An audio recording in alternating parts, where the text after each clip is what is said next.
Hello everyone, and welcome back to our channel and the Saint Story for Kids. It's me again, Joseph, your host.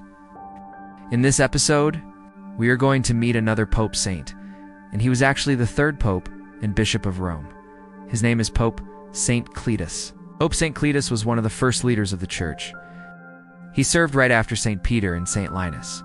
He is known by a few names. Some old records call him Anacletus or Anacletus. These names likely refer to the same person. Today, most people just call him Cletus. He lived during a dangerous time for Christians.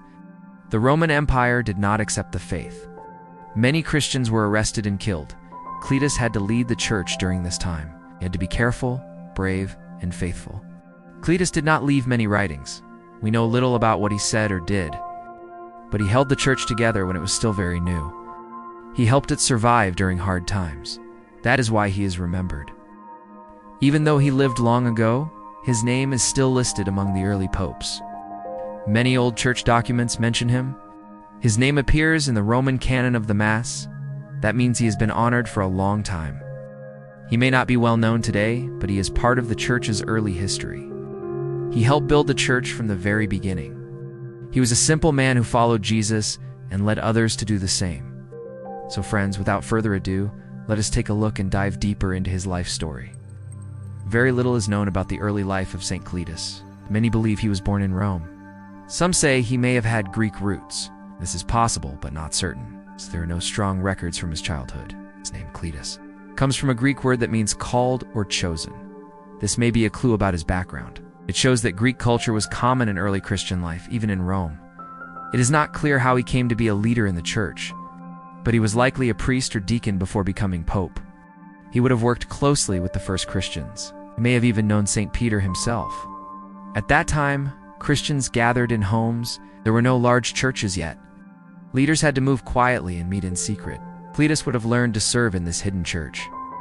Even though we do not know much about his early life, we know he was trusted.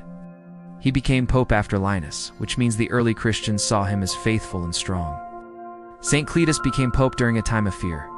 Christians were not safe in public. The Roman rulers saw them as a threat. Many were arrested and killed. Even with this danger, Cletus helped the Church grow, kept people together. He helped choose new leaders for different areas. Some old traditions say he made rules for how priests should serve. He probably did not write much down. This may be why we do not have many records of his work. The Church was still small. Most teaching was passed by word of mouth. He led the Church for about 12 years. His time as pope is usually listed from around the year 76 to 88. This was during the rule of Emperor Domitian, who was known for being harsh. Cletus would have had to make many hard choices. He had to protect the Church without drawing attention. He had to support the people even when they were afraid. Tradition says that St. Cletus was killed for his faith. This may have happened under Emperor Domitian. Many Christians were killed during this time. It is likely that Cletus was one of them. Because he was pope, his death would have made a strong impact. The early Church remembered him as a martyr. It means he died because he believed in Jesus. He was buried near St. Peter in the Vatican. Later popes honored his memory. His name was kept in the list of early popes and saints. The early Church was small and often hunted. But it grew because of leaders like Cletus. They did not give up even when they faced death. Martyrs gave the Church strength. Their example showed that faith was worth living and dying for.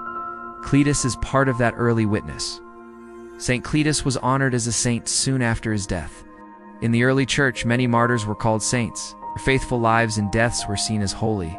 He is remembered in the Roman canon, which is part of the Eucharistic prayer.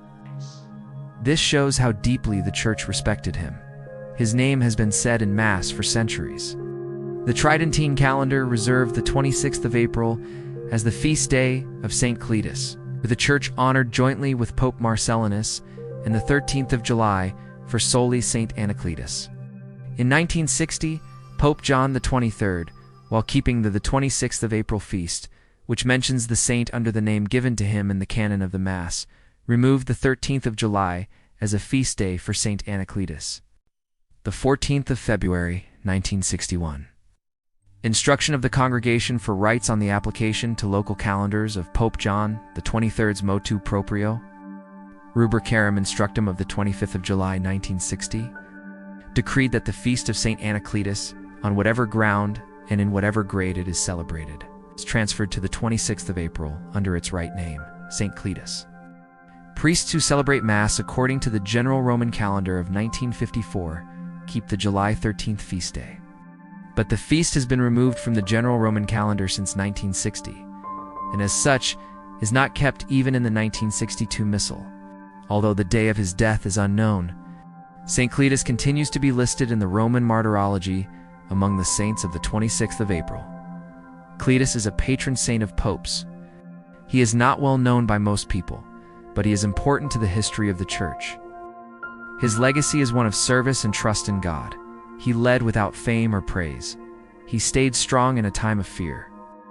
The Church remembers him for his steady faith.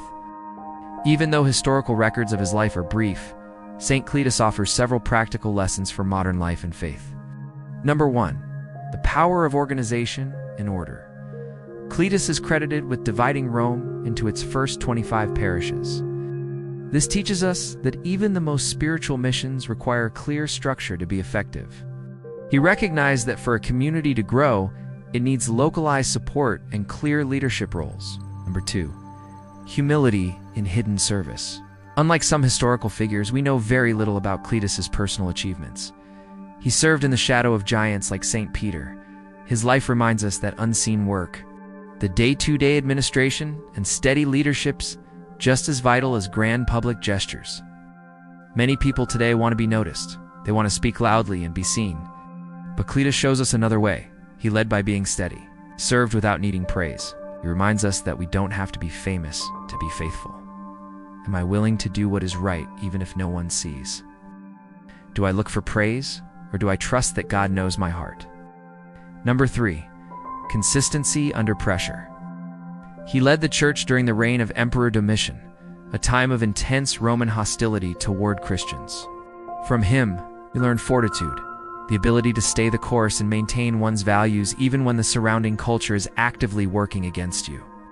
Pope Saint Cletus lived in a time when it was dangerous to be a Christian. He didn't have power or safety. He didn't lead with speeches or big actions. He simply stayed faithful, kept the Church strong while living under fear. That kind of quiet strength still matters. What small and quiet ways can I serve others? How can I lead with faith like St. Cletus in my own life? Number 4. Respect for roots. By building a shrine over St. Peter's grave, Cletus showed the importance of honoring those who came before us. He understood that the future of any movement depends on protecting its foundations and remembering its history. Number 5. Clarity of identity. The confusion over his name, Cletus versus Anacletus, actually highlights a spiritual lesson. His name means one who has been called. It's a reminder to focus on one's purpose or calling rather than the titles or labels others might use. We don't know much about what he did. We know he stayed with the Church. He said yes to God even when it was hard. That kind of yes is something we can still give. When we care for others, stay loyal and do what is right. We are following his path. The world often rewards noise and attention. Cletus gave his life to something greater. His way of serving in silence shows that God works in quiet places. Even if no one notices, God sees. That is enough. Now, friends, let us end our session today with a simple prayer inspired by the life of Pope Saint Cletus. Dear Lord, grant me the courage of St. Cletus to remain steady when things are difficult. Help me to serve others with order and care, looking for ways to bring people together in my own community. Even when my work goes unnoticed by the world, let me find joy in simply being one who is called by you. Amen. Thank you, friends, for watching and joining me in the story of Pope Saint Cletus. I hope you can learn a thing or two from him. If you enjoyed this video and story, please do like, share, subscribe to our channel for more faith-inspiring contents, reflections, and stories of our saints. Take care, everyone. Stay safe and healthy as usual. See you next time, and God bless you always.